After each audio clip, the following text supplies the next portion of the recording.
Hello, everyone, and welcome to a new episode of the Personal Growth Project podcast. In this episode, we have Jace England on. Would you like to introduce yourself?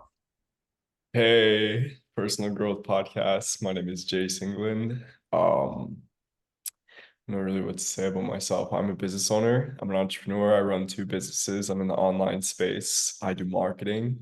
I work with influencers and I work with real estate agents and brokers. I'm 19, fresh out of college last year. And yeah, we'll get into what I do later in this podcast as well, but that's kind of like nuance. If I go too deep into it, I'll just talk for hours and hours. So like I'm basically an entrepreneur. Yeah, so basically, I'm not quite sure why I first started talking to you, but I know I found your account on Twitter. And he's doing like some really interesting things. When I first found his account, he was like traveling all the time. Didn't you graduate college like last year? I graduated college, yeah, at 18. So I started college at 15 and Oh my then I gosh. graduated at 18. They have a for anyone because I'm guessing a lot of your audience like your YouTube videos you have a lot of YouTube videos about studying tips and whatnot. So I'm guessing a portion of your audience is in that college space and uni and whatnot. So a couple of states have this thing called post-secondary program. I don't know if your Hmm. state does this, some states don't, but you can go to college early and gain high school and college credits as well. And so that's what it did for Wow. anybody that doesn't want to be around high school kids anymore, or just like doesn't want to waste their senior year just taking two credit classes, I really recommend it because it's free. It's like literally free. I got all my books for free. I got the courses for free and everything. So Wow. Okay, so it kind of feels like you've grown up really quickly because you've like already graduated college. You've moved out to Arizona recently. Like, how has that been? it's really crazy because yeah, it's like I have grown up really fast and I am a huge advocate like for staying with your parents for like as long as you can, just like not taking that risk and just like building your business or building whatever you do. I'm a huge advocate for entrepreneurship in general. Like I'm not the type of person to say just go to college and just like figure it out. I think if you don't know what you want to go to college for, do not go to college, honestly, because you're going to waste a lot of money. And I see a lot of people get stuck. But I kind of moved out to Arizona and my apartment's really expensive. Like it's really expensive here. But to give me kind of more risk in my life and to kind of take more risk to put me in a higher position because I started making more money. And around here, there is a lot of wealthy individuals. And so I started realizing the importance of kind of putting yourself in a place where you're not like the biggest man in your town anymore. Cause I'm from Minnesota, right? And you're kind of like the littlest man in your town now. And nobody really cares about your accomplishments out here. And it's kind of tiny out here. So like one, it's warmer out here. And two, I kind of put myself just to give myself more responsibility. Before I lived here, I lived in Mexico for a month and then I just moved out here on a split decision. And that's just kind of how life goes, to be honest. Wow. So, Yeah. how did you know that this was like the right path for you? Because I feel like personally, like a lot of people would be kind of afraid to just like completely spring up out of their hometown and like move to a different state on their own. Yeah. Well, I don't know.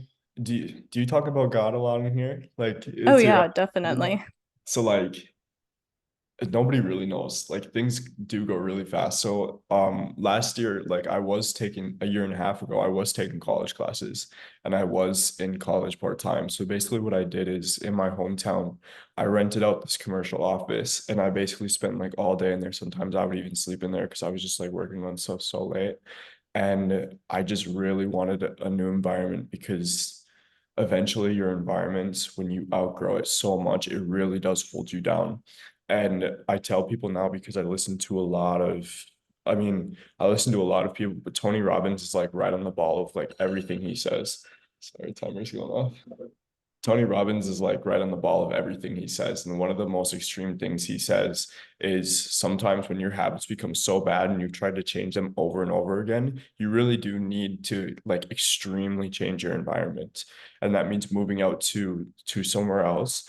and make sure that when you move into that new environment, to make sure when you get into that new space, like you don't get into those habits at all. Like you extreme, like you fast on everything else you've done. You know what I mean? And so I like I didn't have any bad habits back in my hometown, but I was extremely negative back there. And there's like a couple of things I just felt like holding me back. I had a lot of animosity towards people there, and there's no sun there during the winter, so vitamin D is a lack. So you got to put yourself in a position where you're kind of there to win. So I really didn't think about it too much. I'm kind of carrying this on, but my roommate runs a really successful business, and he's like, "Let's move to Arizona," and I'm like, "Let's do it." It was like a split decision. That's it. That's just kind of how I live my life. I actually really agree with what you said about like drastically changing your environment. I mean, I guess it's kind of different for me, but I just feel like when I go to college, I just know like for a fact that my life is going to get exponentially better. Yeah. Just like moving to a different state, getting to be around different people. I mean, I love my family. Like, I love the people here, but like, I think that what you said is just really important, just to kind of like widen your perspective of the world. Did you find that going to Mexico did that for you? Yeah, because there was a lot of risky stuff that happened in Mexico. Oh, And when you really realize that you're on your own, and for me, there's no other way for me to go and make money besides online for a month. And so I really had to figure out how we were going to pay for our $300 a day Airbnb for like for a month, you know what I mean? And there was times where like Mexico's is really fun. But I don't know if I can like say this to your audience, but like there was times where like cops there will see Americans and they will try and like give these weird tickets. So there was a time where I wasn't wearing a helmet going to the grocery store because we were going to Tulum. If it's kind of 20 minutes away from Cancun, the grocery store is right there. I wasn't wearing a helmet, and the cops like gave me a ticket for like $200. And they're kind of corrupt. So they're like, you can either pay a ticket or you can pay us now on the back end. And you basically can pay the cops up front to like leave you alone. And it's just kind of like that over there. So there was times over there where like if I wasn't in the position where I had a little bit extra money there, I would have been like my parents couldn't help me. Nobody could really help me in that situation. So it was fun because it was risky, and it really gives you a perspective, and it like I feel like I used to be so scared to like become an adult and whatnot, but when you really give yourself that extra authority and when you really just take more responsibility, it is nothing but a good thing, to be honest. So yeah, that really did help. It just gave me more urgency, to be honest. And that's what I feel like college and that situation will give for anybody, you know. I was definitely not going to Mexico to party, that's for sure. so I mean, with the money situation in Mexico, like, so were you like making the money while you were there to cover the trip, or had you already like saved up to cover the whole thing before you went? Because No, that would be like a lot of money. Mexico's not too expensive, but I was making the money while I was there. Yeah. So when you run an online business, that's kind of how it works. Um, but there are times like, and this is why I really recommend like running a business in general, is because you can really be in a hole. I haven't been in a huge hole before, but I've had huge anxiety. Like my apartment is $2,000 a month for each of us. So you can be in a time where you're like, shoot, like I spent all my money. I have $2,000 tomorrow, and you can go and find a client for $2,500. And you can't do that at a day job. You know what I mean? You can't work Mm. 40 hours in the day to gain that $2,000. And so yeah, that's kind of what it was. The one of the biggest reasons, and I've gotten really close to God with online business too, because his timing is just perfect with things. There's been so many times where I have had clients where like they didn't close right away, or they've like dragged on the payment for like 4+ weeks. And I was really like relying on that before. And I was like just really scared, had so much anxiety. And there was times where there was like 3 clients that were doing that. And God's timing was just perfect. And there's a lot of times where I've had to be extremely humbled. And I feel like every young man has had to be humbled, like when they've run an online business before. And now I raise my expectations, and that's kind of how it goes. So yeah, I was making the money while I was there, essentially. Wow. So when you say like getting humbled, what do you mean by that? So like there are times when you make a a lot of money, you know what I mean? And then you kind Yeah. of stop worrying a little bit and you kind of like lay off the gas and or you like make a lot of money and you like start talking about it or whatnot and you start you start like talking to your family. Like my family makes no money and hopefully like they don't see it, but I come from a very like poor family essentially.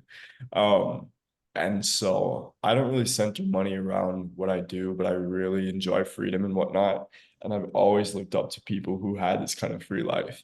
And so yeah, humbling me kind of in that way, feeling like I don't have to like work for that stuff anymore. But truthfully, like I enjoy the work way more than I enjoy making the money and having like success. I really enjoy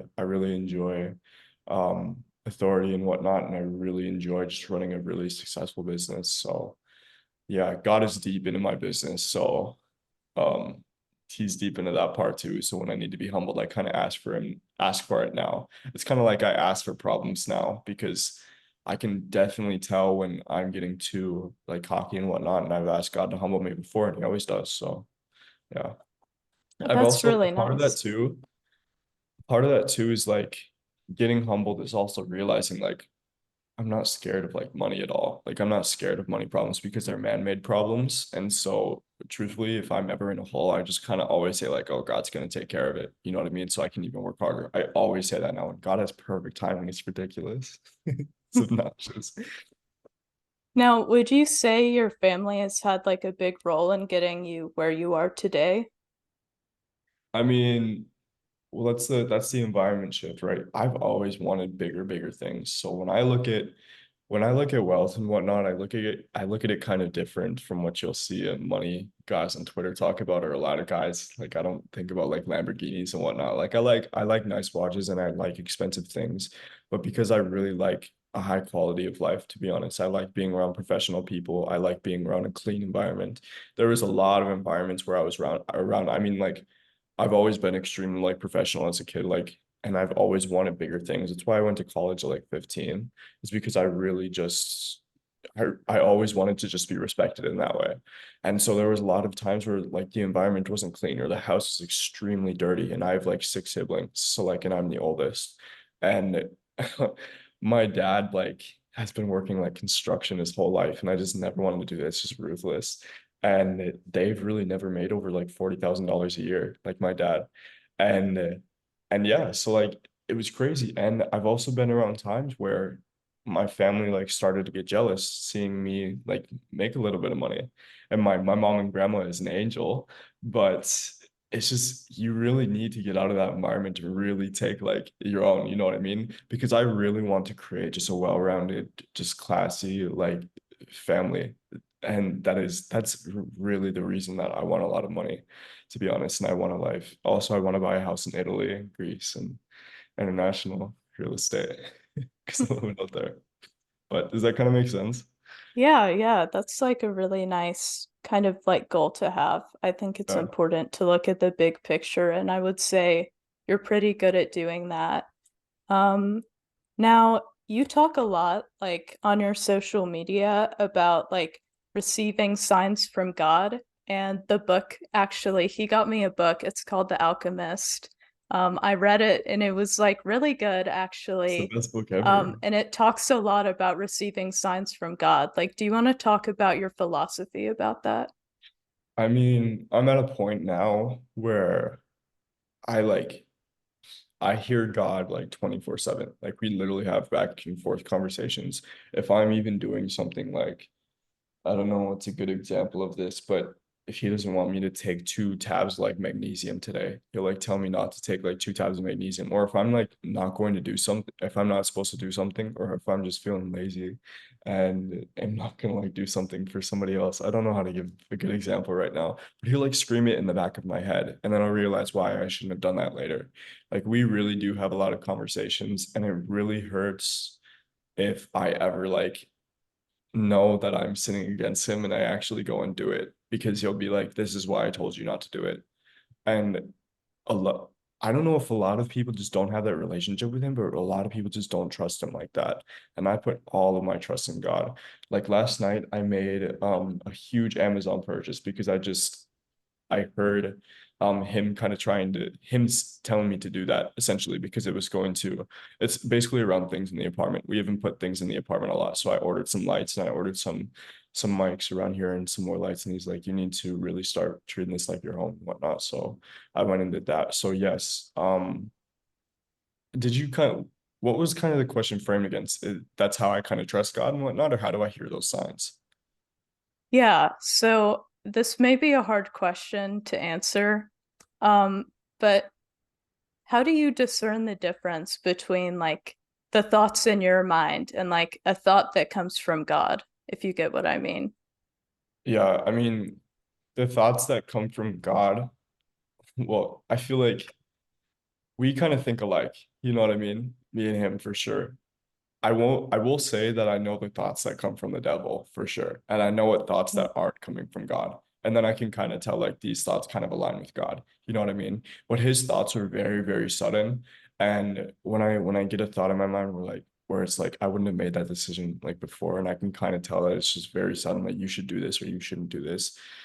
Yeah, I believe it's from God. You know what I mean? But any good moral decision that you kind of think for a second is always from God. I know what decisions he's not thinking of. But there are times too where it's like I have to ask him, like, do you want me to do this? Because I don't know. You know what I mean? Because sometimes you really just have to trust him too. You have to trust that he's going to make things work out. So yeah, you really never know. Would you say that like I mean, besides just hearing these thoughts, do you pray a lot for guidance? Do you find that You, helps? you know what's interesting is there's the Bible verse like ask and it shall be given to you. Mm-hmm. I hear God ask me all the time, and this sounds crazy for anybody. And I've said this a couple of times. God is always telling me to like ask him for more and more and more things and more ambitious things. And I just find that crazy because like I've been in some churches and it's usually like older people, and it was usually like just just like not as good churches that are like, oh, don't just ask God for things, which I agree with. You should pray with God and you should have a conversation, you should have a relationship with him. But he's always telling me to ask him for more things. And that's specifically asking him for more things. Because when you ask God for things like a specific goal, you know what's crazy? I actually asked him, I'm like, God, I don't know how I'm going to do it, but please make it to where it's possible for me to move to Arizona because it's kind of hard to get approved for these apartments, especially being like 19. Like we're both 19 and whatnot, and our credit history isn't that long. So, and we both don't have pre-approvers, people that are going to, co-sign for us. So it's very interesting because everything I've asked God literally has happened essentially.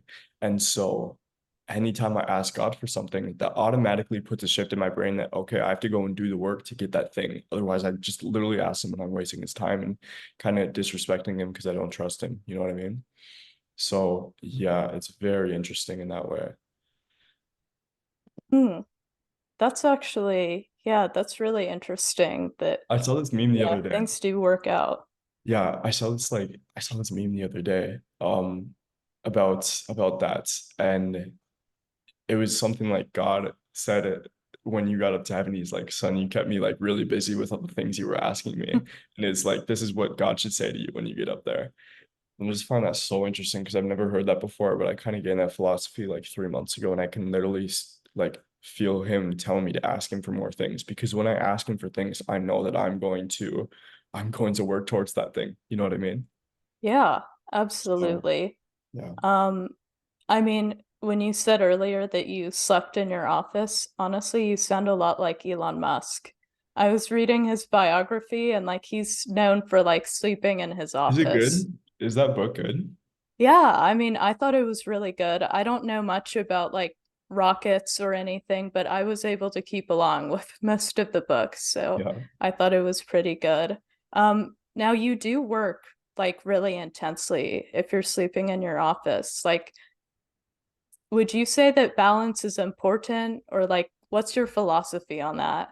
I mean, you're not going to have balance when you're broke and you're starting a business or you're trying to get things going because one, there's a lot of competition. And I find that you're just going to have to find a balance in your emotion where you're going to have to love what you do. and find some success in what you do. So to be honest, like for me, I see like sales as a game now where like if I close a client, I basically like won in that second and then I like feel good. And that was kind of the thing that I was talking about with humbling me a little bit. There was times where I've closed like $5,000 sales right there. And it's like I just got extremely like cocky and like ambitious when really I think God wanted me to kind of see that as like a stepping stone. Like that's not a big sale at all in the grand scheme of what I'm actually asking for. And so man, there was times where it was like an extremely dry spell, like the whole summer, like I like business was going fine and whatnot, but there was times where like it was just extremely slow, and I was doing the same thing every day, and eventually you just start to get headaches every day, and you're so tired of being in the same spots. And I'm the type of person to handle my stress by going on a really fast sprints and just running for a long time. I've always done that. I've always just handled my stress by just running outside for as long as I can until I like am just like I can't run anymore. So yeah, that's what I did. This is kind of irrelevant, but like, what's the longest you've run? I'm curious now. Oh God, I don't know. I tried to do cross country in high school, and I'm usually just a long distance runner, and I couldn't do that like the cross country, but I could run a marathon for sure. So I don't know, like probably not as long as you, like maybe 15, 20 miles. If you can run a marathon, then you'd be like in the top 1%. No way. No way. I think only like 0.17% of the population can run a marathon. Really? Interesting. I thought you meant like winning it, being in the top 1% of people that are winning the marathon event. No, like just people who run the marathon. It's Yeah, only like 0.17% going can do. against Goggins and whatnot. You should do the marathon in April. It'll be lots of fun. Which one? Where? Oh, I'm doing a marathon in my hometown on April. Um, Knoxville? yeah. It's funny because okay, so you said earlier on the Twitter how we met. I remember exactly how I met, and this is crazy because before I was on Twitter, like it was crazy when I would just gain relationships with people just online. So it's crazy that we even talk right now because all it took was a random comment on your post one time. And it was a post Oh, that was talking about the benefits of like green tea for my skin or something. And you oh commented on yeah. that and you were like, yeah, saying something like that. And you're like the first person I connected with on Twitter because I like downloaded an account the day before. So, and then yeah, I was traveling a lot. We just takes it back and forth and whatnot. But yeah, that's very interesting. I think about that sometimes. Like, that's crazy how we're like still talking right now. And I have like a couple of relationships with people like that too. Yeah, it's really interesting, like just how serendipitous things can be. Like, I feel like sometimes, like, if you asked me like 3 years ago what my life would look like half of the people in my life, I would have no clue that like I could build connections with like so many great people. So I think that God really does like provide and God can transform your life pretty quickly. Yeah, for sure. One of those things you can ask him for is just a larger network too, and to meet people around you. I've asked that before because I've had many, many lonely times in my life where I wasn't around anybody. Like those times where I was in the office, I wasn't like hanging out with anybody. Or like I don't drink or anything too. And around that town, people love to like drink and whatnot. I've like never drank before. So yeah, there's times where I just wasn't doing anything with anybody. I was just running by myself and just staying healthy, I guess. Now, I'm curious, what was your high school experience like then? Like, did you fit in? Like, No, no. Um, it's interesting because like, yeah, no, I hated high school. I thought high school was garbage. I thought everybody was just a joke there, and like, I didn't enjoy it. No, I could like see it foresight. Like there are a lot of kids in high school that I went to high school with, and fair and few between. The people that like did succeed went off to another state, like I did, and the people that are still there are like it's kind of is like a lot of them are like a lot of them are just losers, like they really are. A lot of them just really messed up their life, and it was easy to see because they just weren't thinking. You have to really start thinking about your life at like 14, 15, and like a lot of people just they're having so much fun, they're just caught up in the moment, or they're like filled with pain, and then they like I know a couple of people that have like had kids now and they're just like messing up now, and that really does mess up your life, and they're just partying like there's no like tomorrow, and they're not even going to college. And I know a lot of college kids too, because I was in the college environments where a lot of them are just in there because their parents want them to be, and they're going and partying and whatnot, and they're like $240,000 in debt, which is insane. Like I couldn't imagine being that amount of debt. So yeah, I saw the foresight of college very, very quickly. I've been thinking about my future since I was like 13, 14. I've been acting like I've had a dynamite strapped to my chest since I was like 14. And so, yeah, I hated high school. I hated everything they were teaching me. I've always argued with marketing teachers and whatnot. And in college, because there was even one time where our marketing teacher like pulled up this ad where it was like a Gillette ad. And she was like, look how amazing this ad was, because she was like a kind of a feminist type. And that ad, I remember the ad like lost the company like billions of dollars. So I was arguing with the teacher. And I think I have more stigma against college than I do high school, to be honest. So that's a different conversation. But yeah, I don't remember a lot of high school, to be honest, and I don't miss it. Hmm. Yeah. Um, I mean, did you find those times like lonely? And if so, like, how did you deal with that? Because I know a lot of people, like, at least the people I know, I think that they're held back because they're just kind of like afraid of taking the lonely path. Because, I mean, honestly, if you take the kind of path that you've taken, like, not a lot of people are doing that. So, do you Yeah. have like advice for that? Well, yeah, because so I've never went to the same school 2 years in a row. I've switched schools every year that I've lived, essentially. Wow. So, yeah, my mom moved around a lot. I used to live in Colorado. I'm actually from Colorado. Oh, So, yeah, I really never had a consistent friend group. I guess looking back at it, people used to tell me that I guess I was like quote unquote popular because a lot of people like knew me and whatnot, and a lot of people like yeah they like recognized me. But yeah, I would sit at lunches alone and stuff. I would like go for walks, and I was very confused as like a young man back then, because I it's weird because not a lot of people will understand this, but I always felt that, and I kind of understand this now. I always thought I was more of an like an emotional person back then because I grew up around like a mother and whatnot. So I always like, it sounds crazy, but like a lot of guys I actually think can relate to this. I always like you know, girly music and whatnot, and was like into relationships, and was just like yeah into that emotional stuff.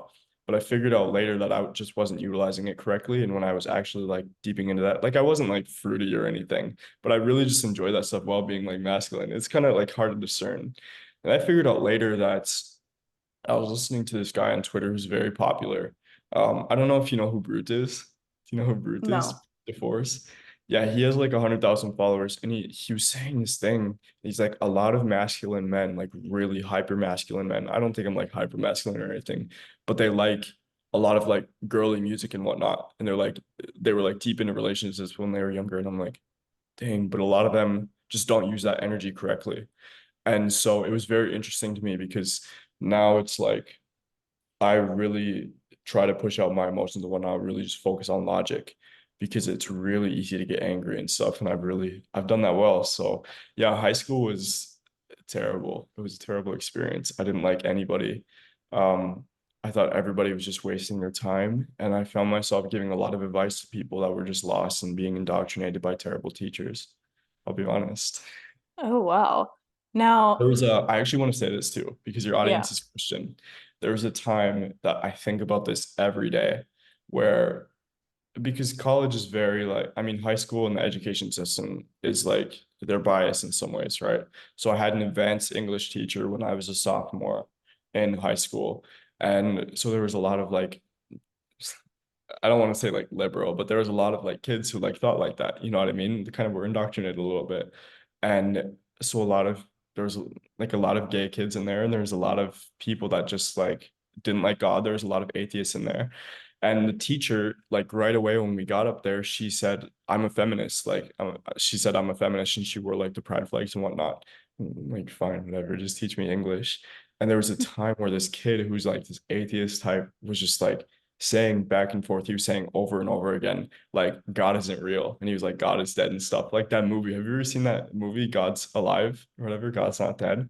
And he was saying it over and over again. I was like 14 years old. My blood was just like boiling. And I think about that all the time, like a scenario where like I wanted to say something like, if I said anything against any of your guys' ideologies, you like throw me out of school, but he can like talk Mm. about my God. And there was other Christians in that class and nobody stood up. And I think about that all the time. And that's a bigger reason why I don't like high school a lot too. I've honestly like God is the only answer and I don't care what anybody says. Like I don't even tiptoe around people's belief anymore. I'm like you're either a Christian or you're like in or you believe in God or you don't. You're not smart because it just those arguments never make sense. You know what I mean? Yeah, I mean, I think it's just so important to have like something bigger than yourself to live for. And I Because think noticed about that, it. like, yeah, Yeah, think about it. If they really thought like Jesus or God was like a phony, they would not spend so much time trying to debunk it because they're scared. If they really thought it was a joke, they would not spend so much time like trying to debunk a joke. Like if you believe like Barney was your God and I just went against it so many times, they would not be scared of it. I would just be like, okay, whatever, Abby. Like, you know what I mean? It's ridiculous. So they know it's real. They're just really scared of it and they don't want to like quote unquote like change their life. So it's insane. And I find it ridiculous too because the reason why a lot of people like hate God essentially is because um uh, just because of like the homosexual stuff. And that's one big reason why you're not a Christian at all, which I think is just ridiculous. So yeah, it's yeah. but I'm just being Um, honest, you know? yeah. Now I'm kind of curious about what you said earlier. You said you used to be into quote girly music. I'm not sure what you mean by that. Yeah, it's not And Taylor Swift or relationships. anything, but Oh, yeah. um, now what did you mean when you said that that was like an incorrect usage of energy? Well, I used to like I don't know how to explain it too well, but like I feel like God really did help hold me back from relationships in the past because I was deep into relationships. I really wanted to just be with girls all the time. Not like I was just deep into relationships, not like anything like dirty or anything, but like and so a part of that is I really wanted to just impress people all the time. And I really wanted to I always picture myself just being like the center of attention all the time. And that's part of the reason God really held me back from relationships in general. And so I don't know how to explain it too well, but yeah, I would just always be like relying on my emotions and stuff. I wouldn't like cry and stuff like that. Like never really, to be honest. But it is a feminine kind of thing to like rely on emotions a lot of time and not like kind of rely on logic. I know that's kind of far and few between, but it really did go against like my biology because I grew up with a mother and um and she's a really emotional person. So like it's just not really good for like a man to just do that all the time because it really does go against his biology in a way.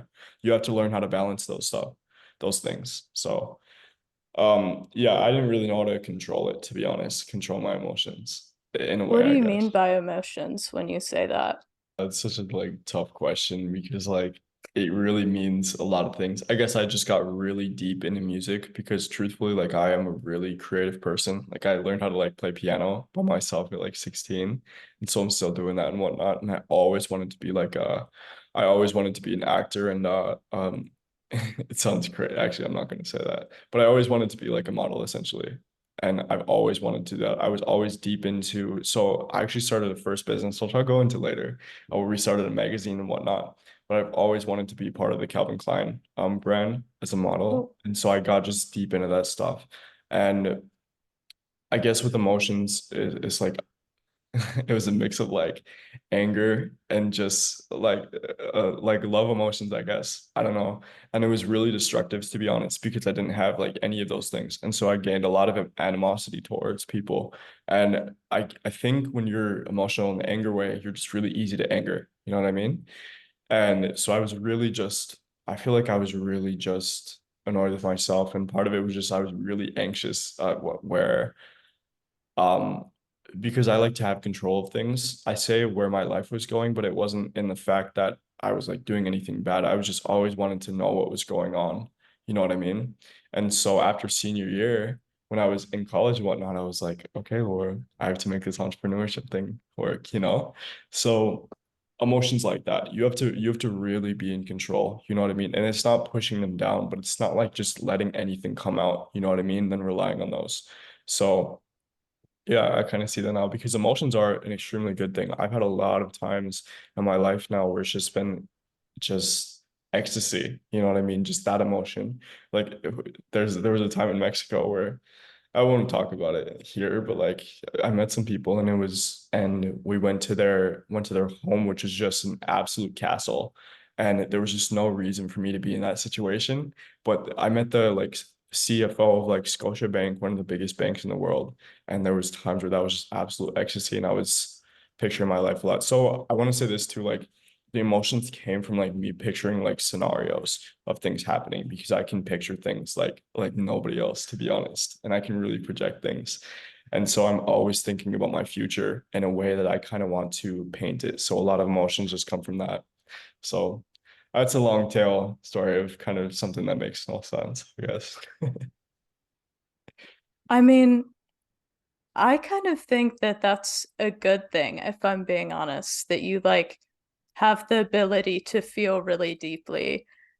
Yeah. I mean, I kind of disagree with you where you said that you feel like love is like a bad emotion to have. Like, why do you feel that? No, that's not what I meant. I guess like if I wanna be honest, like I guess I really haven't felt like true love before in my life, I guess. Um, but it was kind of like I was thinking about girls like all the time when I was younger, like every like young man, like a lot of testosterone does. Like you can't even like hide it. And so yeah, that's kind of what I meant. But yeah, love is definitely not a bad thing. I really like, I don't know if I could be in a relationship right now, but I do know like if I was in a relationship, my goodness, sorry. I have alarms going off all the time.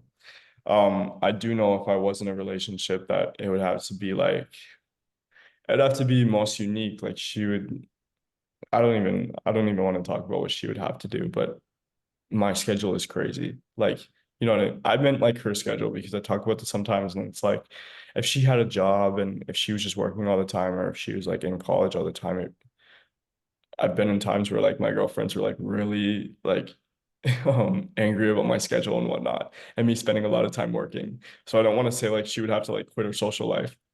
But like if we just want to like go and fly to Costa Rica one day and then just like I'm working all the time on my business in the like apartment, then she would have to be like fine with that. And so yeah, I was really obsessed with relationships. I still kind of am, but I feel like God really just it isn't the right time right now. So I've always had that, but I just learned how to control it more. So I guess the grand scheme of like what all that is like I just never had any idea how to control it, to be honest. And everybody needs to figure that out because it's important. Um, Now this is kind of like a deep question, but would you say that like, because I kind of relate to this like somewhat. I feel like it's easy like when you're at a high school level to kind of just want like companionship all the time. Like you want someone to like tell you nice things about yourself. You just kind of want like connection. Would you say that like a lot of people struggle with that because it comes from like your own feelings of like maybe like emptiness or like feeling like you need something outside of yourself to be fulfilled? Yeah, because I always wanted to be recognized by other high school kids, and I always wanted to do stuff to, um, make people think I was smart or I was cool or anything. Like anything I did, I just really cared about what people thought about me. And I still do. Like I'm not even gonna lie, I still really care what people think about me, but not to the extent where I'm going to change drastically my actions about what they do. I kind of had to redirect that too. And that's honestly the basis of all my emotions. But I came to realize that that's the exact reason why God didn't like let me have a lot of relationships in high school because I look at it now and none of them would have lasted. None of them. Like I had a couple and none of them like really lasted. You know what I mean? And it was because I really cared about what people thought about me. And I had to like learn how to just like craft my own perception of myself, you know what I mean? Because they can't correlate. Like what other people want for you, truthfully, is not what you're gonna want for yourself. And there's a lot of people with control that just don't care about what people think about them, and I had to learn that. So yeah. So I don't, I'm a bad kind of representation of talking about high school relationships and whatnot because I really am starting to realize that they really don't matter in the grand scheme of things. Because, and I'm honest, because like the studies show, and like my mom has shown me this, that high school relationships, like 90% of them, almost 99% of them drop off after high school. And there's just so many people in the world. There's so many people that you want to network with that are people that are doing better than you or people from different states. That it's just like your local high school is just it's just a place that you go to school. You know what I mean? Yeah, I totally get what you mean. I feel like a lot of people in high school, like they just date people that they're not like compatible with, like in any way for the long term. Like Oh, I do you kind believe of in look star back like, signs? yeah, like I feel like it's interesting though how God kind of like ends things like when they're meant to end. Because I think that sometimes if things like that go on too long, like I've seen a lot of people like really just like kind of ruin their potential with like relationships at Oh, that for age. sure. Especially guys. I don't think it's as much for girls, and I have a reason for that, but I feel like it's especially guys because guys need to be alone at a certain time. They need to have their head down. They need to have a lot of responsibility on their own. They need to learn how to do that. And I've seen a lot of guys that have like ruined all their potential because they had a girlfriend. And it is not the girl's fault. It's absolutely his fault because like I've seen a lot of guys just get fat and complacent and just like want to like be with her all the time, and that's fine, but like you have to figure out your like own personal problems before that. And I'll actually speak about this with relationships too because I've always like I look at my life and I'm like, with that, especially with relationships, I feel like that's something you need to leave God to because right now, with like everything that's going on for me to get into a relationship, it'd have to be somebody that like God placed in front of me at a incredibly like at a time that I was never expecting. You know what I mean? I'll actually talk about the story in Mexico. So I met this girl from Peru, and her family was extremely wealthy, like extremely wealthy down there. And I met her at like this private beach that we were invited to by this like random guy that we were networking with. And I met her, and then we went to her like that castle I was talking about, that absolutely massive home where they had like three butlers and whatnot. They had like three servants. And I was like, we had a really good conversation. We were like hitting it off. And I was like really like love struck with her, if I'm being honest. But I remember God telling me because I was thinking about her all the time because it really motivated me. And God telling me like she's not the one, my guy. And I was like, really, really? Because and then yeah, I still think about that. So, but now I kind of see it. Like his decisions always pop up later. And if you don't listen to God, you really just like you're just not being smart for yourself, to be honest, because you're gonna feel it later. So but I Yeah, also I think think that's really relationships are a interesting. bigger motivator too. You should really use relationships to motivate yourself. And a lot of guys get complacent in relationships. So, yeah, what were you gonna say? I mean, I think that a lot of it just comes down to the fact that I feel like people on both sides kind of choose people for maybe like, this is gonna sound bad, but like looks mostly and like also personality, but like I feel like goals aren't often like included in the criteria for a lot of people. So like they may get along really well with someone, but like the goals just don't align. So it's like you're not really motivating each other when that happens. And I Yeah. think that that's kind of like a shame. Well, I'll tell you this, like I've had a lot of times where like I had a lot of could have beens with like women with like relationships when I was younger because I like talk to women all the time. But the younger women, especially around us, I always just talked about my goals and how like persistent I was and like journaling and whatnot, and just things that, kind of we talk about and motivation. And The Alchemist, like I used to talk about Marcus Aurelius all the time and his books. And I found that later on they didn't come to appreciate that right away until later on when they started like seeing how people were around this. So like a lot of younger girls, in certain spots, maybe if they're in wealthier areas with like good parents and whatnot, they'll actually chase those characteristics. but a lot of younger girls will chase like the guys that are just absolutely dumb. They're just stupid. And yeah, they're just doing stupid stuff for their cowboys or whatnot.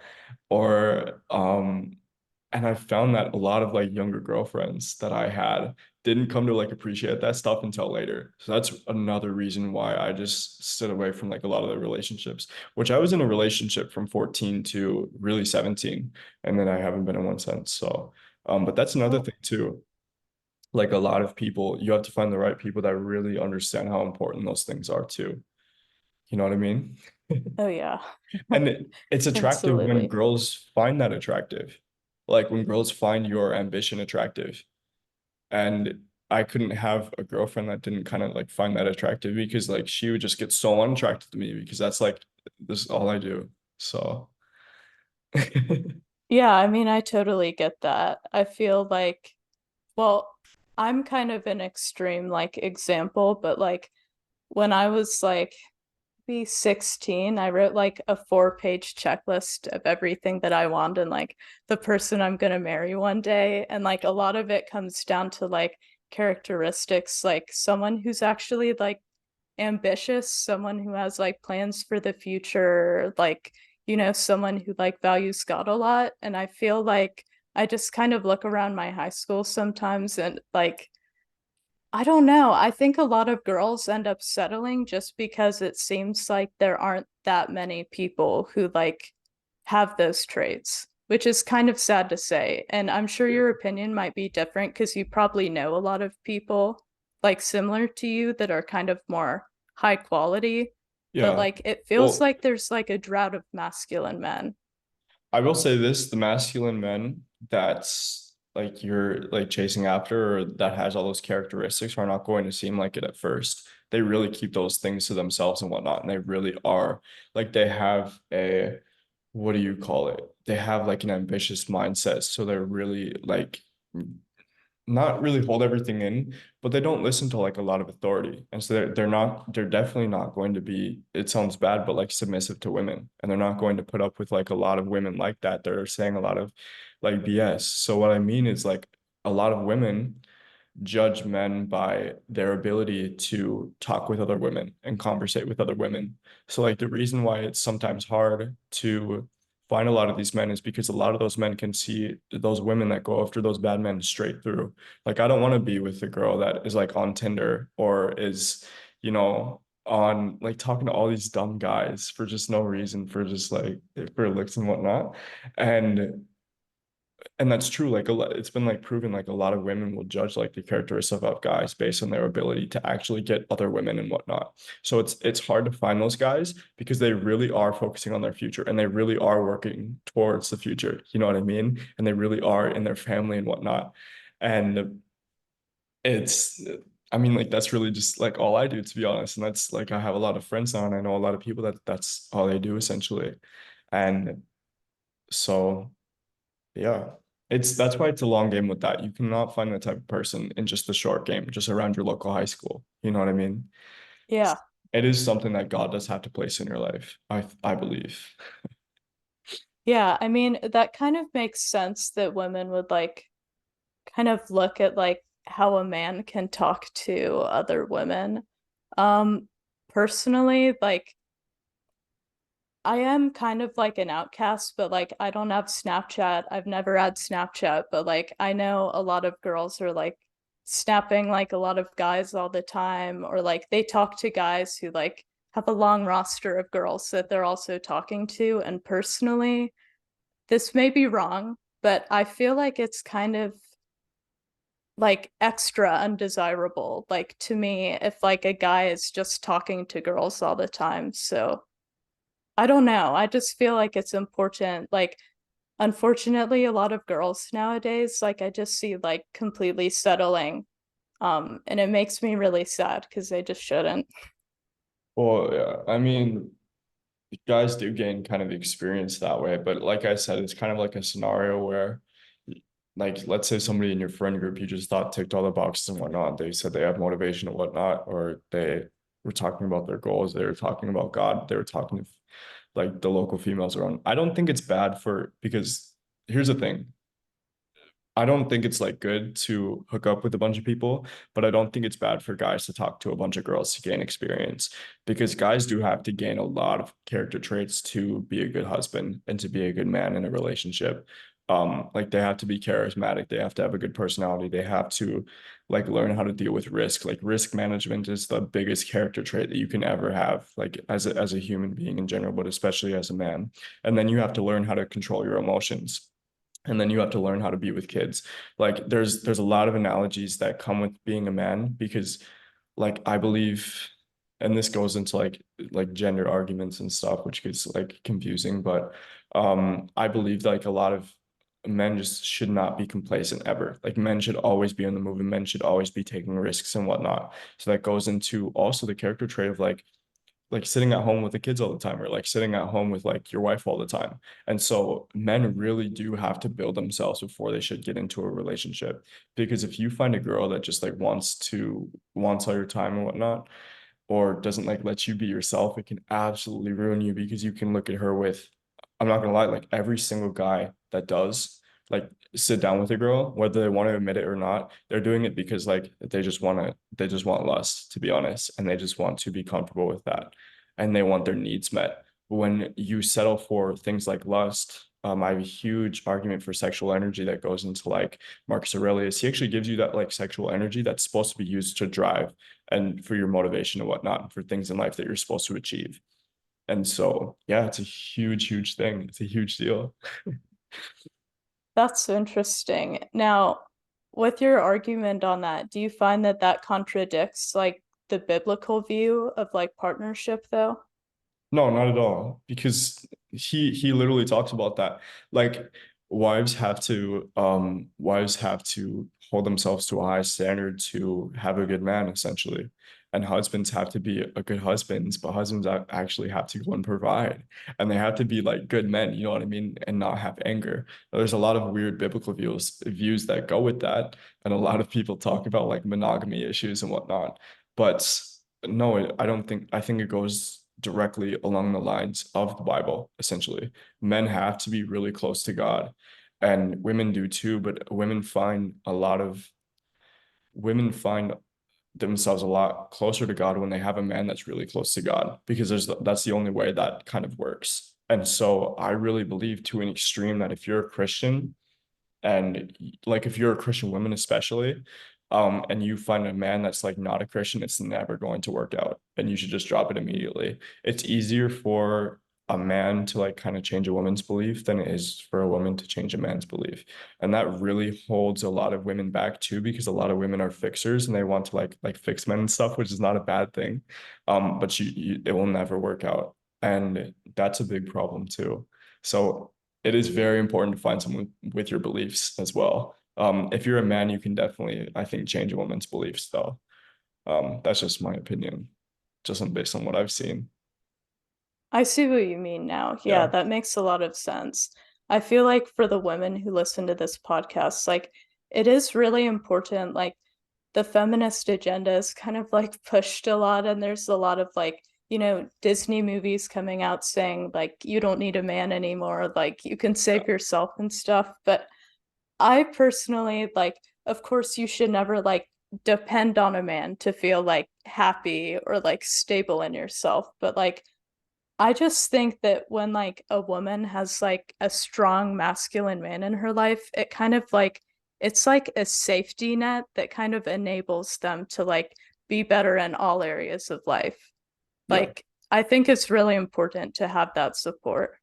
I will say this too. Every man that says or denies the fact that he wants a feminine woman, or like he says he wants a woman that's like reckless, or he says he wants a woman with, that talks to a lot of guys or whatnot, or that like not likes to have fun, but just like to be reckless or whatnot, that isn't feminine. He's somebody that you don't want to be with. Every man kind of wants the same thing. They want like a soft woman that has a good mindset, that has like a good future in mind, that isn't masculine. I'm gonna be honest. And they all kind of want the same thing. So like you are going to find that like, and I'm gonna be honest, like it's like 1% men are scarce right now, but so are kind of like 1% women. You know what I mean? And so we can really stand out in that. Yeah. It's just so interesting that like it seems like there's a huge like well, I wouldn't say movement, but like there's a lot of resistance against like femininity. Like it's not that normal anywhere. It's not that normal anymore to wear like skirts or dresses to school. Like you just don't really see that nowadays. And it feels like I was actually talking to a friend the other day about this, but it's like I feel like a lot of women are becoming masculine because from my point of view at least, it seems like we just don't have the like level of comfort that we used to in knowing that they're like masculine men to provide for us. So like a lot of people are becoming masculine because they feel like there's no one else to like play that role in their life, if you get what I mean, like to provide Yeah. that financial support. I actually, yeah, well, that's true because a lot of women do have to go get jobs and go to college and whatnot. And like, yeah, go in these like corporate positions, which is interesting. But I actually believe like that's done intentionally by like agendas and stuff. You can get into like politics, but because femininity and like feminine women are like, they're the most, they're the most like powerful like force in the world, to be honest, because they motivate everything else to act in alignment. Like feminine women and women will motivate men to like they've motivated men to go and kill other people in wars and whatnot. They've motivated like Alexander the Great, and every single like war has been motivated by like a woman essentially. And just usually like everything, to be honest, have all been motivated by a woman, not like done by a woman, but like by men motivated by women. And so women really motivate men to act. Like I'll be honest, there's been times where it's like, God, I need something like extra to motivate me. And even when I went to Mexico to meet that girl in Peru, I was extremely motivated and I didn't think about like anything else for the last like the month like after that. I was really just focusing like, okay, how can I like fly her out to like Bali or something? How can I like go afford that trip? And I'll be honest, because that's every single man, you know what I mean? And yeah, you can say because there's like a valid point to that where women are becoming more masculine because they have to get in these roles and there's not a lot of women that just can't have like responsibility. Like in America, a lot of parents too will treat their like daughters like they're 18, they get kicked out of the house and they have to go get a job and they have to like fend for themselves. And I find that's ridiculous. Um, and it motivates each gender to like go against what they actually want and what they're actually doing.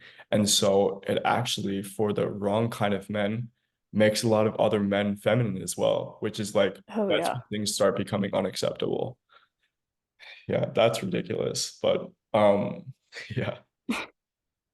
I mean, yeah, because to me at least, like if I had the option, I honestly would probably choose like I wouldn't want to go get like a high paying job in like the corporate work ladder. Like that's No. just it does not appeal to me. I feel like there's a big pushback against like stereotypical gender roles, but I Mhm. mean, when you look at biology, like they kind of exist for a reason. Like I feel like women just like have more of the hormones that would make them like want to take care of children and do like kind of softer activities.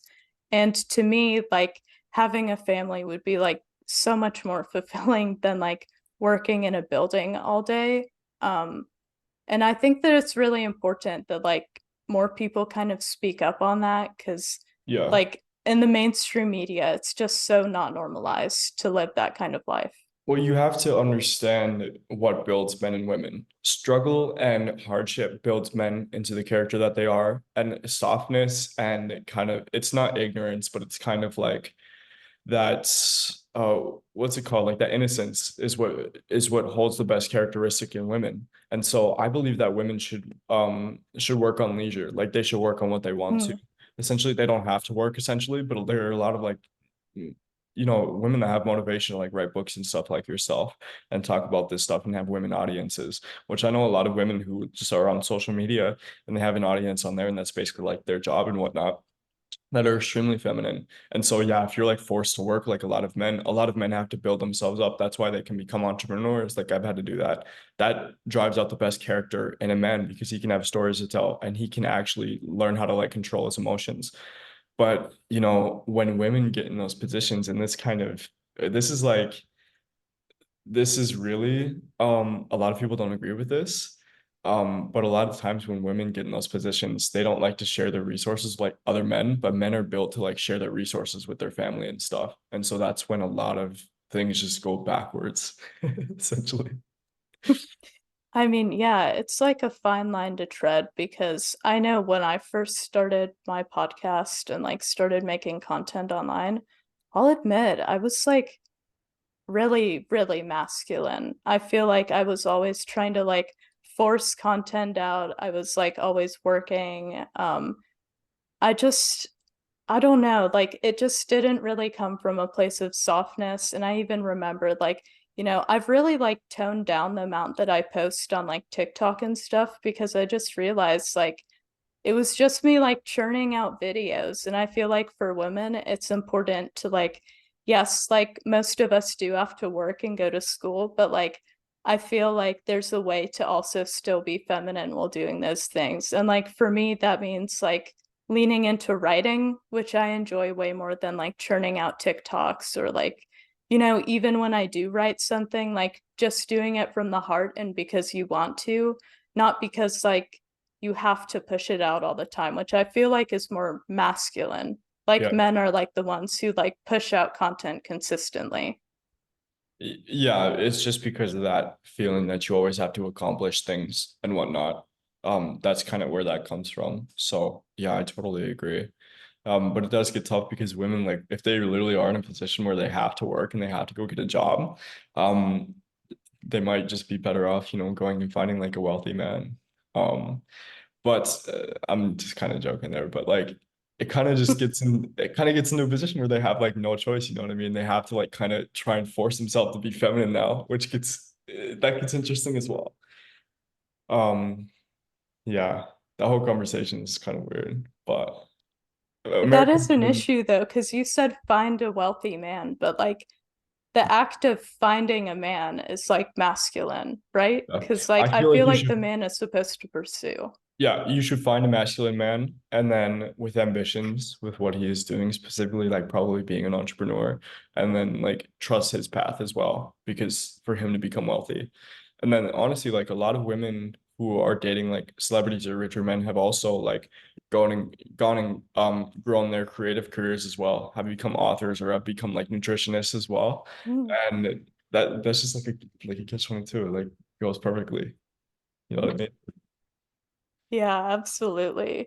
Um, so I had a question for you about your trip to Mexico, because I saw you posted like you had a very specific diet. And Yeah, I'm I got very curious to sick. know, like, I just want to hear so much about like your diet, like what you ate, if you felt it had like a big impact on like your mental clarity. Yeah, I ate beef, eggs, and avocados the whole time, and it was amazing. And I love that diet. I love like the carnivore diet. I know avocados don't go with the carnivore diet, but yeah, I like that's a part of it too. When I was living in my hometown, it was very easy to eat stuff with like seed oils and whatnot, or things where I wasn't buying the groceries. But when I'm living by myself, I can literally just eat extremely healthy. And when you do that, your body does have a kind of resisting factor to it because Americans are used to eating, they're just used to eating bad stuff. And so your body does have a resisting factor to it. But yeah, I felt like a superhero. Like I felt like I had like the most testosterone in the world and I wanted to go like run 1,500 miles. It was insane. Pair that with like the 90 degrees it was every day and me like swimming every morning and hopping in like freezing water. Um, with the sun out, like yeah, I just had the most max testosterone. It was like just chatting my way through Mexico. Now, do you find that that kind of diet is like expensive? No, beef is cheap. Avocados are cheap, and so is eggs. Like there is literally probably the like cheapest thing you can buy. Especially if you want to go and buy like chicken. I really like. I'm gonna be honest. I could make like the most money amount of money in the world. I would just buy like that kind of mix of things, maybe some fruit. You know what I mean? But that's really all I buy. I buy chicken or steak or beef, and I use potatoes as carbs, by the way, because you want to have Mm. carbs. I don't like a lot of like rice and whatnot or just seed oils or oatmeal. I don't think you should eat that stuff. And then also stuff like salt and like pink salt and like magnesium and whatnot. But that's yeah, that's really it. It's not expensive, no, because you want to have a high protein diet because it actually fulfills you more, so you don't have to eat more. I feel like if you can keep your diet away from added sugars, a lot of them, and a lot of just excess carbs, then you will be good. That really like makes me want to cook more. The other day, like You can I cook for made me. lamb chops and like they actually came out. Like they were so good. Like you would not even believe it. I Really? totally like winged the recipe and like I just feel like as a society, like we just need to move like way more towards like the unprocessed, like just the meats, the vegetables, the Yeah. fruits.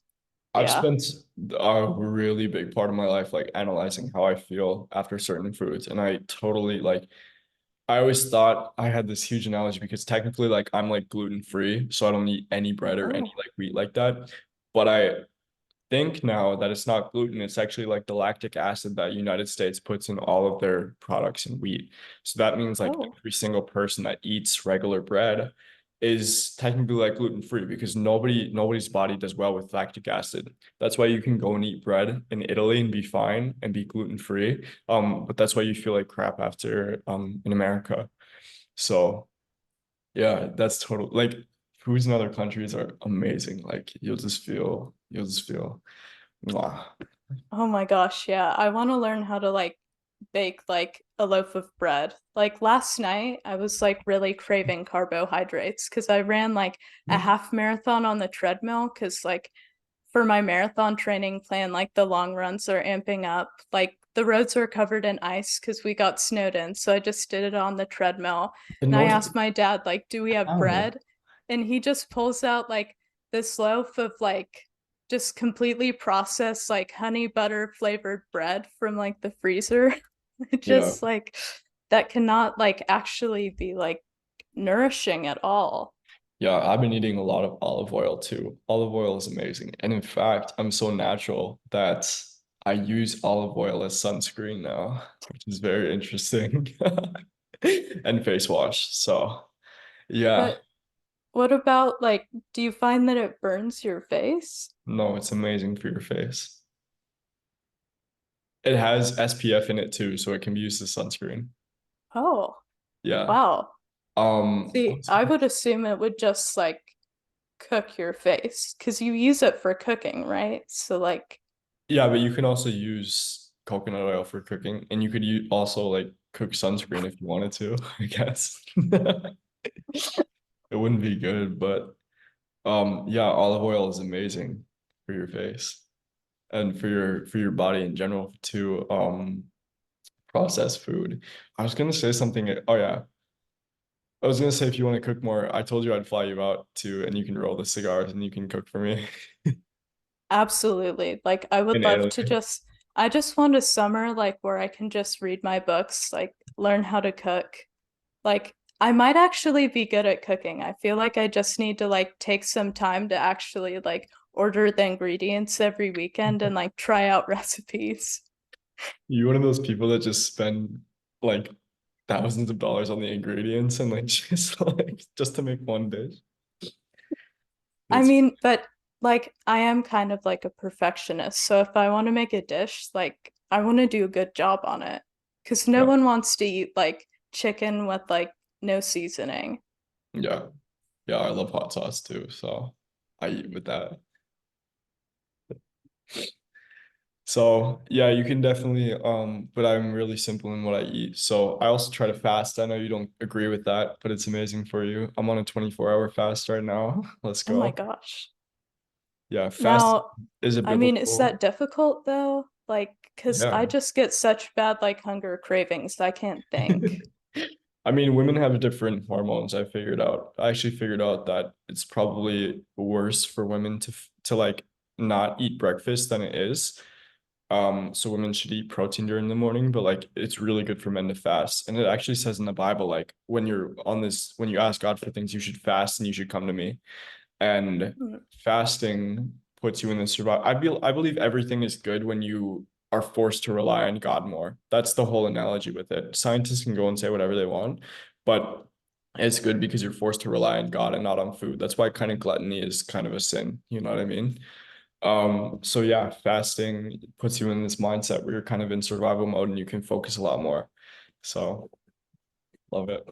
I'm gonna Yeah, fast you know for what? a That's week. probably good for men. Like, because that whole survival mode thing, that checks out for like You just like to what a eat. masculine man would want to do. Personally, I could never stand that. Like, Uh, I just, yeah. I mean, I mean, it's not it's so enjoyable. like It's taxing. it is, yeah, for sure. For sure. But it all yeah, I can say a lot about fasting. We were originally going to talk about like, you were talking about like trials and how they've shaped you like within the past year. Cause I mean, you've had like, well, I'm gonna guess a lot of like ups and downs. I mean, like Of doing a course. business. Yeah. Trials and how they shaped me. Yeah, for sure. Like it just goes back in everything I was saying, like with like emotional control and whatnot. Like I had to gain a lot of emotional control to deal with risk because I always thought like if things went really bad, they would just like stay like that. You know what I mean? And I was always just so scared of risks and so scared of things happening. And it wasn't until like my bank account like went to zero one day and it was like that for like a day. And it wasn't until, you know, cars broke down and whatnot that I really learned to like rely on God and really learn that I'm not really scared of anything because the truth is, like if you're a good person, you keep doing the same things every day and you just stay consistent and you're not literally willingly messing up your life. Like the way that I see that is a lot of people like go out and like go to the bars and whatnot and go and drink or just hang out with dumb people when they know their life is just messed up. And there's a lot of people in their 20s that like joke about that. Like you see the TikToks when your car payment is due tomorrow, when your life is like on the edge, but I'm like having the best time of my life or something. I would never be that person because I just have so much anxiety. And so yeah, I always just stayed consistent. And any time that I was in like a trial like that, I've always just made sure to be like to get myself out of it before, you know what I mean? So Yeah, I mean, the I love trials that. and becoming a better person, like yeah, it's such a like a long road and stuff because like I'm not even to the point where riskier stuff could happen or worse things could happen. But I always know that I'm going to get out of it now. And I had to learn how to become the person that gets out of those situations. So yeah. I mean, it sounds like a really big part of like what you've been talking about is just having like self-discipline and wanting to stick to like your long-term plans. So like not going to the parties and stuff, not drinking. Like I think that's something really like admirable for men. Yeah, because a lot of people think it's they look at me like still doing the same thing and still like and like having a lot of success and posting stuff on my stories. But like man, when I was like in that office, I was spending like 18 hours a day doing like the same thing like over and over and over again, going to college and doing the same thing, not talking to anybody. And I did that because I had like the end in mind and whatnot. And a lot of people are scared to even get started. I'm like, my guy, like you getting started doesn't mean anything. It's you actually handling all of the trials that you have to go through and you seeing if you can go through all of those. You know what I mean? Like getting into business, especially like you can talk about this too. It doesn't matter how old you are. If you're 14, trying to get people to spend their money on you, trying to get people to pay you a lot of money because like my packages for my business can go up to like $15,000 if a big team is paying me a lot of money. And so they do have, you know, the right to tell you to like F off because you're asking them to spend their money on you. And I've had a lot of those. And that was a huge eye opener for me because I'm like, I'm 17, 18, and people are just like, like you know, they're like, tell me to like F up and stuff. And they're like hanging up on me and whatnot. At times they were. And I didn't think it, I understood that I had to go through like times like that. But you really understand it when you're in the world, like you're in the world and nobody really cares. It's the competition out here. And so, yeah, you have to develop through those times. That's just so mean. Like I I mean, I enjoy like what I do and luckily I can't like remember the last time I received a mean comment, which Yeah. is really nice, but like I don't know if I could have like the capability to have someone like tell me to like F off or something on Yeah. a call without like crying. Like I would probably cry. It's difficult too. Like it's even difficult for like me and like men and whatnot. Because like you really feel like failure at times and you really feel like things are over at times. Like I felt like that so many times, but I've always like just had normal conversations with God all the time. And I'm like, the main prayer I always use, and I believe God uses those trials to get you closer to him, is like I need to figure this out, God. Can you please like help me? I like need you right now. And truthfully, I always look back in those times and it was never as big as I really thought it was. You know what I mean? Like Oh yeah. it's the basis of life.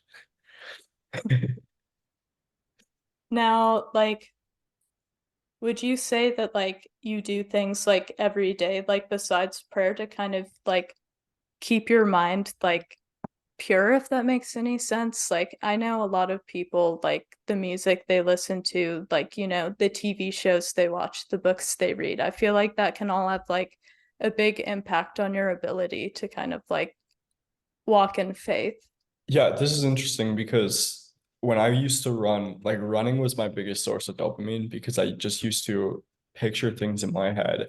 Sounds interesting, but I used to just picture things in my head while listening to music, like any music that I could. That used to be like, that's literally what I used to do for fun, which is not a bad thing to do for fun when you're like younger.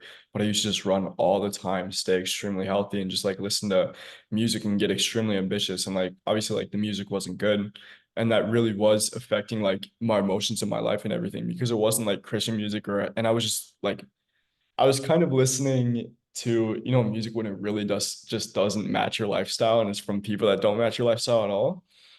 And God like really stepped in there because I've probably spent over $3,000 on headphones and he's broken every single one or one My of my gosh. headphones or lost every single one of my AirPods because I did that. And I don't even listen to like trash music anymore. But still, I feel like he told me that was a distraction. And so now every time I run, I don't listen to anything, I guess. And it's just, Thing. yeah, anything. It's crazy. And because I feel like he is just really, really active in my life. And it's crazy because like I knew this after I bought the Beats Pro, like the most expensive ones. They were like $400 and I lost them like a week and Oh they my broke. gosh. And I was like, this is definitely like a sign. So, That's crazy. I mean, but like nothing at all. I mean, You don't get bored? books and podcasts are fine, but no, I feel like he wants me to do something other different at that time. So yeah. I mean, sometimes now I like to just like create content while I'm running or something or create like a lifestyle thing because that's one of my biggest goals right now is really growing my audience too. So yeah. I I feel like mean, he's that's really becoming more of a nice. consumer. Like I feel like he like didn't want me to become more of a consumer, and I'm definitely not a consumer now. You know what I mean?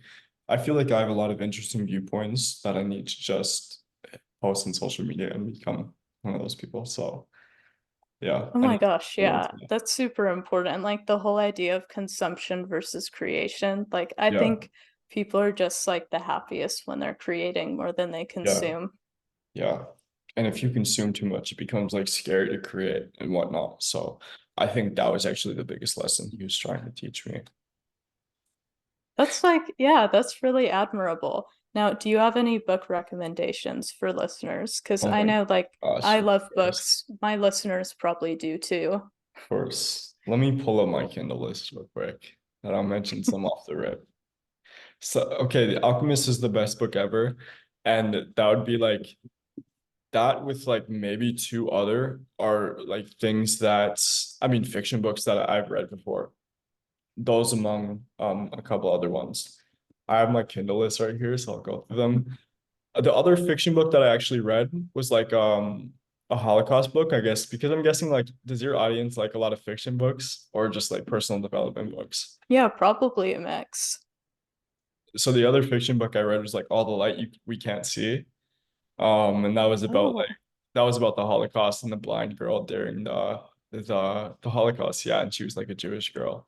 Other than that, do you want me to share my screen? Because I have like a bunch of these books that I can just like go through. yeah, sure. I'm gonna I share my actually screen. started like All the Light We Cannot See last night.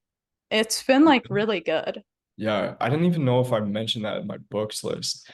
Okay, so Right now I'm reading about stocks and how to trade and whatnot, which I know you guys probably don't care about, but I'm reading the 80/20 rule, which is literally like it's a book that applies to everything in life. Like everything is an 80/20 principle, meaning that 80% of the output comes from 20% of the variables, essentially is what it's saying in everything in life, in every company, and every one of your efforts and everything. Expert Secrets and all of Russell Brunson's books, like .com Secrets, are amazing. You read this book, right? The Millionaire Master Plan by MJ. I think it's oh no, by Roger James Hamilton. I Can we um read that together? I read, well, you actually left me behind. I think you finished it in like a week or something, and I was like 27% through. Yeah, I just got like left behind, but yeah. it's in my car. I'm sure I'll finish it one day. Oh yeah, you don't like reading things on Kindle. Forgot. You do have a Kindle though, right?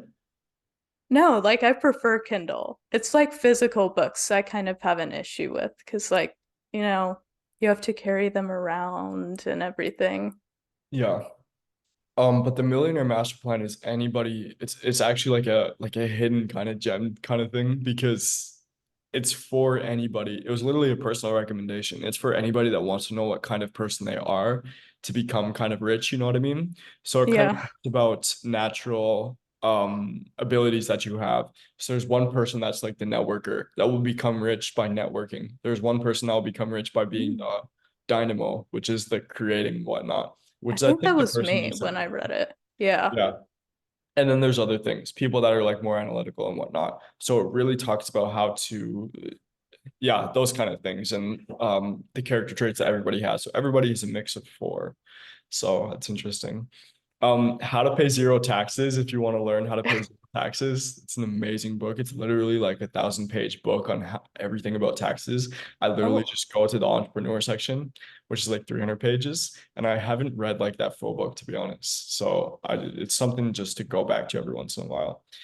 There's a bunch of business books. I want to find one that like Stealing Fire is amazing. This is another amazing book that's more of a psychological book. It talks about how to control how like the Navy SEALs and how the biggest performers in the world kind of control their dopamine system and control their mind to handle really hard tasks, especially.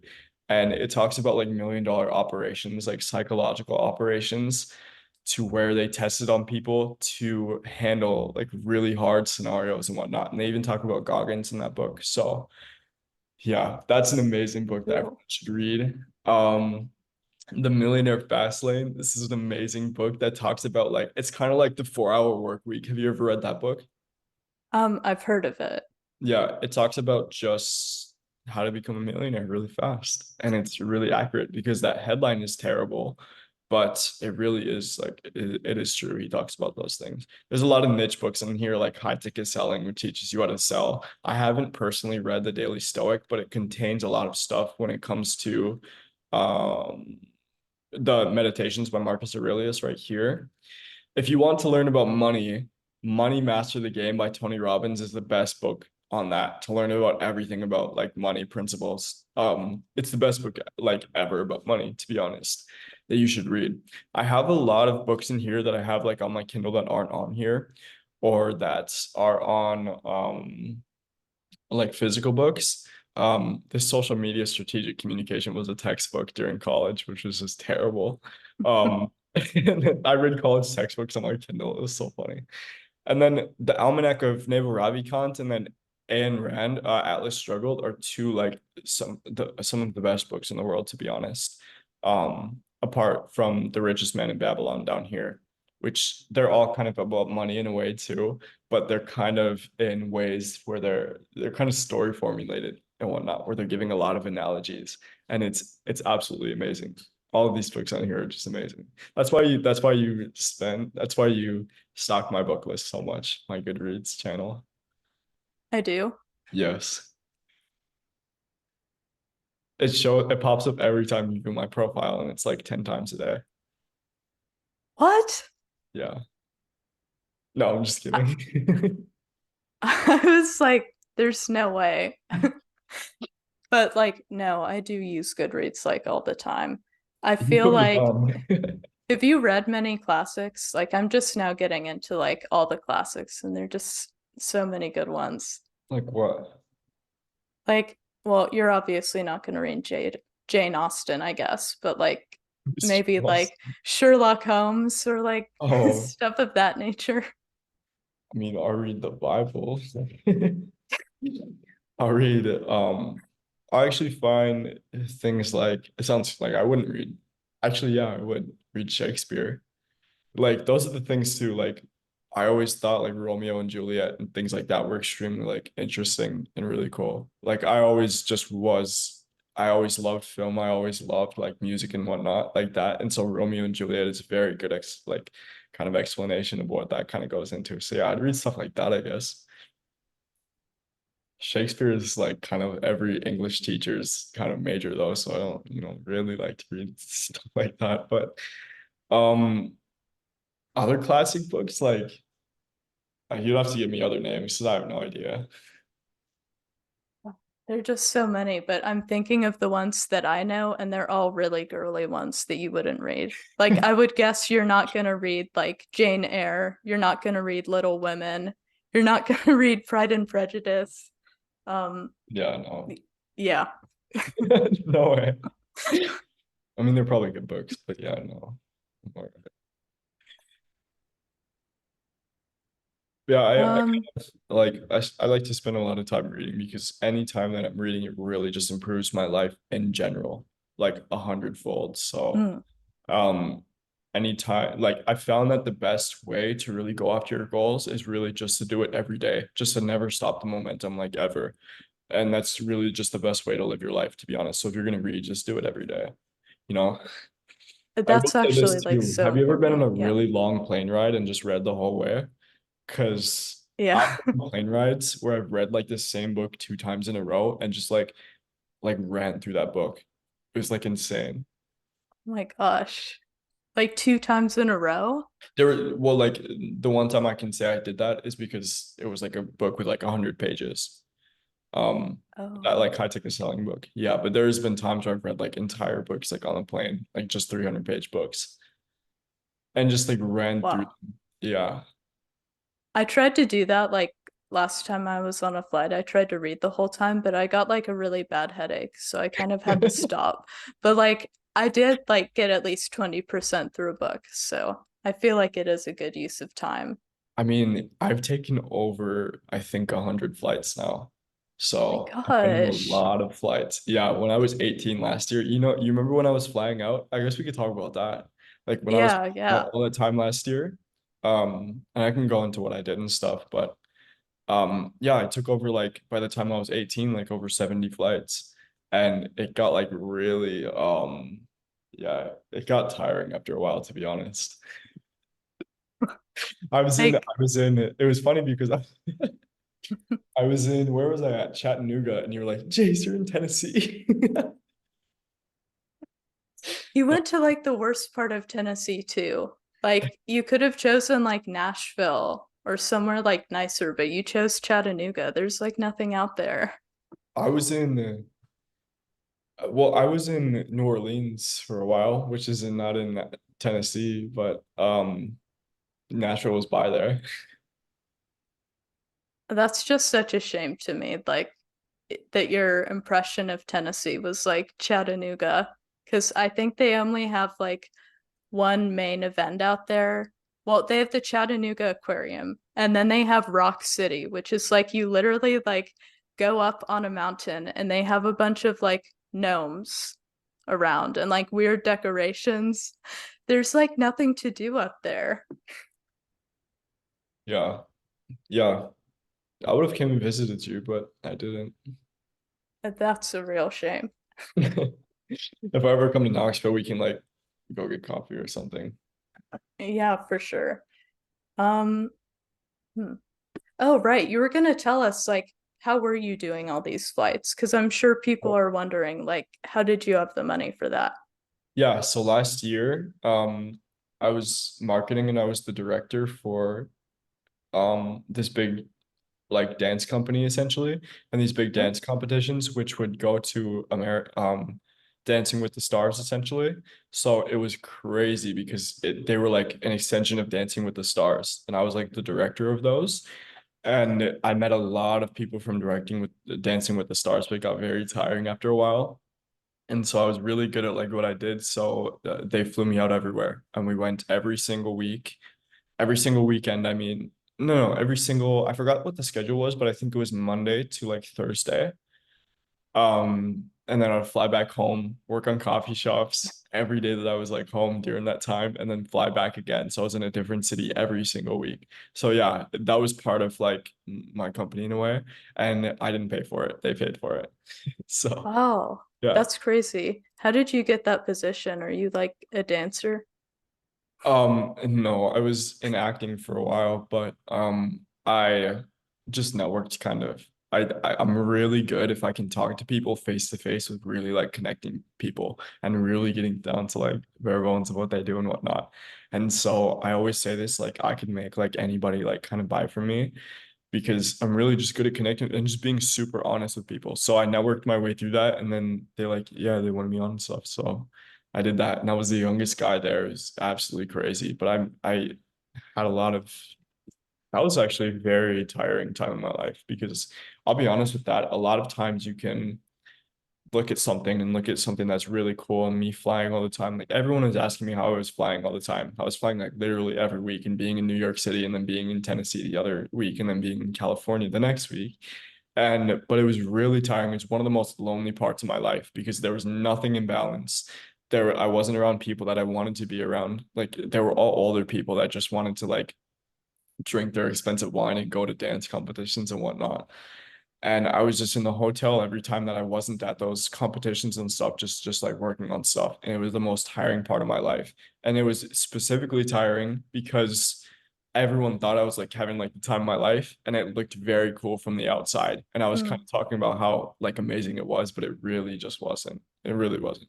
Because if you don't have like balance in your life, especially like as a man, and you're like really not spending optimal time and you really don't have control of like where you're going, it's going to be incredibly exhausting. And so, as cool as it did look, like me going to different cities is so exhausting. Oh, right. So like you basically were you able to like do what you wanted to do in each city? Also, Yeah. like this is really rude, but I need to like grab a blanket. So you can keep talking, but like No, it's you're good. freezing in here. Yeah, I was able to do what I wanted to do, but like you can only have so much fun just like running around a city so many times. You know what I mean? Like eventually I just because even if I wanted to, I'm not old enough to drink. Even if I wanted to, like being out late, like wasn't fun for me. I was just around drunk people. I hate being around drunk people. They're just the most uninteresting, unfun people to be around. And that's part of the reason I don't drink because I don't want to be around people that I've seen that have just gotten like ugly while drinking. But yeah, I got to do whatever I wanted, but it still like wasn't fun. Like, you know what I mean? I now like never want to stay in a hotel again. Even though we were staying in hotels, like nice hotels, I never want to stay in a hotel again. No, no way. That's so interesting. Like I kind of love hotels if I'm being honest. I Like like just the hotels fact they're too. so clean, the free Yeah. breakfast, like all of that. I mean, yeah, I do like traveling like that, but not just for what I was doing. It'd have to be something that I like had control of because I love traveling and like going and staying in like long-term Airbnbs. And Mm. I guess like nicer hotels. But it felt like I just wasn't in control of those things. And I was so young. Like, yeah, it was crazy. But yeah, that's kind of the basis of it. You know, I could Trying to grow a understand business like, on top yeah, of it was insane. So my gosh. Like you just do so much every year. It's like kind of astonishing. yeah, well, because some people will go and get like that position or a position like that for their or a contract like that for their company, and they'll just like be like, okay, now I can like go and drink every night, which is fine. You know what I mean? It's a really nice thing to have. That contract was like amazing for me. But I really was trying to grow the business on like the back end. I was just focused on that, you know what I mean? So I didn't want to go and run around and go and take pictures of like and just go and drink in New Orleans and whatnot. Like no, no way. I So mean, that's really good though, because I know like I mean, in college at least, like drinking is a big part of it, like from like what everyone says. So I would find that honestly really impressive, like to be able to kind of resist the peer pressure for that. Yeah. Um, I don't know like how deep you want to go into it just with your audience, but I was also that was a time where God was really testing me. And it wasn't like a really big test, but if you want to call like this part out, you can, but I was also around like most of the people in the dance industry were like they were gay and they like really didn't they weren't Christian and they were like really gay. Like they liked going to like drag queen shows. So there was a lot of times where I was like catcalled all the time and just made like dirty jokes and whatnot. And they would like come into like the hotel room and like try to do stuff and it was bad. What? Yeah, and I wasn't like into Like that. with And it was like you? it was always older men too. Always older men, Men? always older rich men. Yeah, yeah. Older rich gay men that were just in the dance industry. So that was a big part of it as well. That was just like, God, like what is this? I saw a totally different perspective from that point. But all to be said, the main reason I don't like drinking and the main reason I don't like doing that stuff is just because I need to be in control of everything in my life. And so when I'm drinking, I'm not in control. And around that stuff, I'm not in control. So yeah. I mean, it is important. Like, I mean, for you at least, like with you growing your business and everything and like your social media presence, I mean, it's like for you, like the consequences of drinking are like way worse than like for anyone else. Cause you know, like, I don't know, people could take pictures or videos and let's say like you do like blow up, like you have like 100,000 followers, like that kind of stuff can just like come out against you. And it's like, Yeah. it just can be like really damaging. Like I know when I go to college, like there's just no way I'm ever gonna go to like a party. Cause like what are people gonna say? Like, oh, there's the girl with like the personal growth podcasts, like throwing back shots. Like it's just not a good look. Yeah. Yeah, no way. Yeah, I don't do it for a very specific reason. I don't think unless, you're drinking like wine with your family later on, which I don't even like think about, like there's really no benefit to drinking at all. It's really to escape whatever you have going on. And it's just I've never seen a clear benefit to drinking at all. Like people get reckless and it's just like it's crazy. I just don't want to be that person ever. I never have wanted to. So, and I hate marijuana too. Marijuana is disgusting. Um, and yeah, I like cigars, but that's totally different.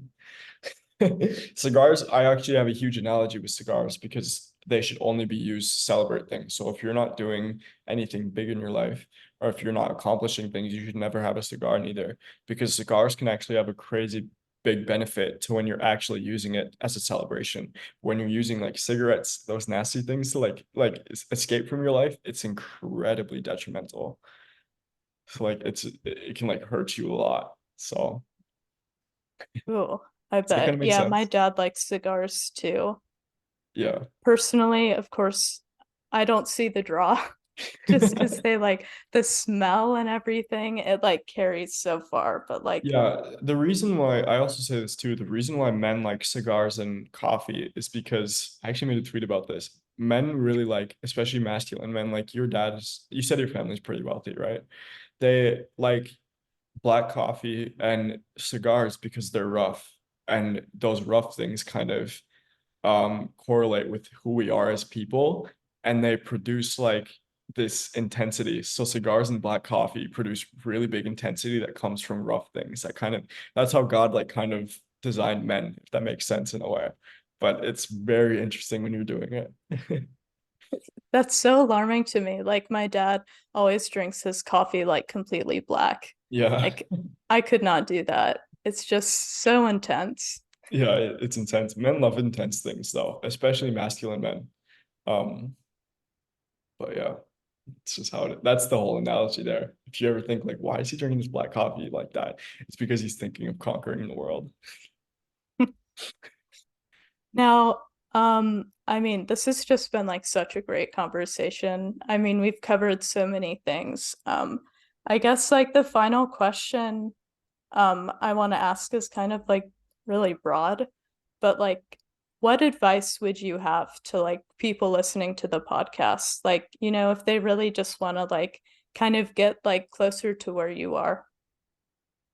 Are they like around my age then? Like, what's your demographics here? Um, They're probably it younger, actually right? a lot of people who listen to my podcast are like older than me, actually. Yeah, but like Um, how much? Like 20s? yeah, I would say 20s. Yeah, I like if you're a man, I guess it really goes, you can really grow like a business as a woman too. You have to spend an optimal time alone and you really have to have a clear path and be in control of where you're going. So you cannot like be distracted, you know what I mean? You can have a lot of fun doing what you're doing and whatnot. And it like doesn't need to sound like that, but you need to like know where you're going. Exactly. Like you need to have that clear picture in your head. And Mhm. I've learned that simplicity is the best for me. Like I used to put all my stuff everywhere, like put all my stuff in Notion, use a time block all the time. But if I just have like five specific goals that I'm really just going after and I don't stop like ever, then that's the best path to get to where you want to go really, really fast. I would take risks really, really quickly. When you feel the urge to, it sounds kind of bad, but when you feel the urge to invest in yourself, do it right away because God's telling you to do something like that or it'll come back later. And put yourself. Okay, so my analogy changed because do you know who Dave Ramsey is? Yeah, we actually have a few of his books. Like my parents used to play his audiobooks like in the car. Yeah, I used to be obsessed with Dave Ramsey when I was like 16 years old. And he says things like, don't go and like get an apartment, don't go and like take a loan out for a car and whatnot. Don't do a lot of this stuff like stay out of debt. And I used to believe that too, but he's generally talking about people that are going to like work a career and work a job their whole life, which I realized. I believe if you don't have like a lot of things that are like that are risk in your life, you should manufacture your own risk by saying like go and rent like a really expensive apartment and put yourself in that mindset where you can like actually see yourself or you have to produce results by the end of the month. Because the truth is, the way that I see it, don't put yourself in too much risk, but if you're in a position where like, okay, I either afford this apartment by the end of like 2 months or whatever, or I have to move back with my mom, essentially. You know what I mean? This is why student loans are so bad because there's no way you can get out of student loans, even out of bankruptcy. You cannot bankrupt student loans. You're going to be with those until the day you die, and then they're going to affect somebody else that you love. So like if you're like, oh, I don't want to take risk, but you took out the student loans, that's like you have to get out of that now. So you just took out the biggest risk you would ever deal with in your life.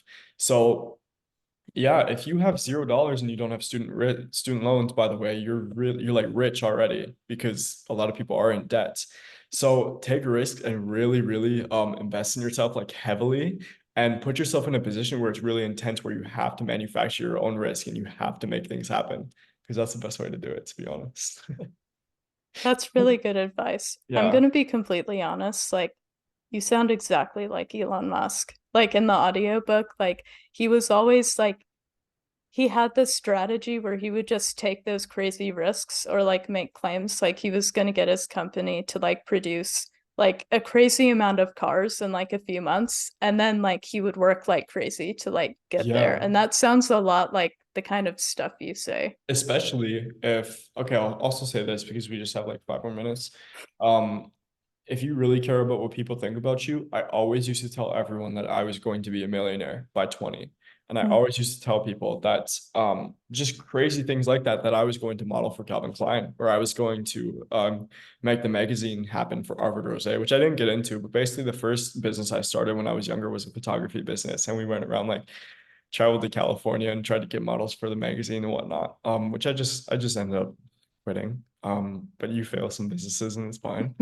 I could have grown that, but yeah, that's absolutely right. Like when you put social pressure on yourself as well, it's not really risk at the end of the day, but like it's gonna hurt when people say, "Oh, I thought you were going to do this. Oh, you have an office job now. Oh, you quit your dreams." And I know you listen to Andy Frisella, right? You listen to his podcast.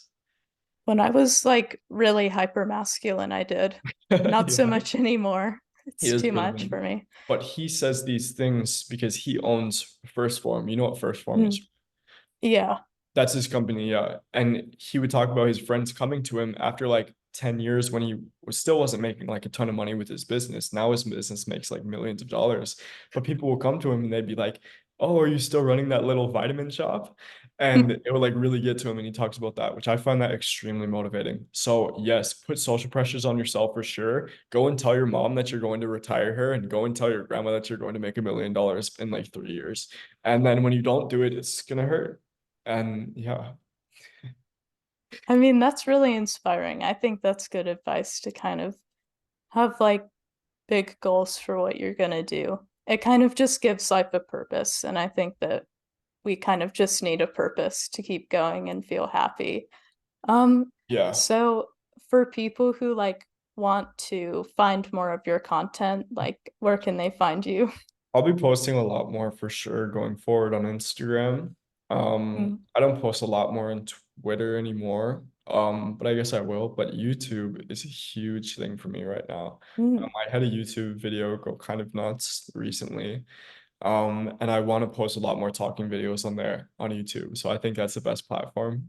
So yeah, in the future, go check out my YouTube. It's just Jace England, no spaces, and no Berg in there. So No Berg, you're not Jaceberg, England. no, just Jace Okay. England. What about your Instagram? What's your username for that? I think it's at Juice England. Where does the juice come from? Jace England wasn't available, so I'm like, I'll go buy Juice. Yep, it's Juice England one.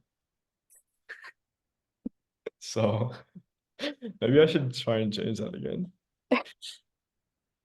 So go look me up at Juice England one, no spaces. And yeah, I think this podcast is amazing. Like I used to think it was like amazing how you like produce so many episodes for so long. Like I was scrolling through your Spotify one time when I found your podcast and I was like, dang, she's like posted a lot on these. It's amazing. Yeah, it's been, gosh, I don't even know, like maybe like over 2 years now. Yeah, that's awesome. And so I'm glad I could actually like come on here. I mean, yeah, this was like super fun. There are not many people like you, honestly, so I think that the listeners will like really be happy to get like, I mean, like advice from someone who's done so much. Yeah, I appreciate it. And really, like, I'm learning so much over time, but I think like I'm very just honest with everything and everything I do. I'm really honest about how the world works. I don't like censoring myself a lot. And I'm just like honest about like what it's gonna take. Like if you're not going to listen to God, you're going to fail in life and you're going to have a miserable life. And if you're going to go against your biology, you're going to have a miserable life. And if you don't put yourself at risk, you're going to, and if you want ambition, you were given that ambition for a reason. And like you're going to be really miserable later in life when you don't accomplish the things you said you were going to. So I go back to that and I really tie it into my personal life and whatnot, which I talk about on my socials. So yeah, I really appreciate your time. I think we're ending here. Yeah. Yeah, thank you.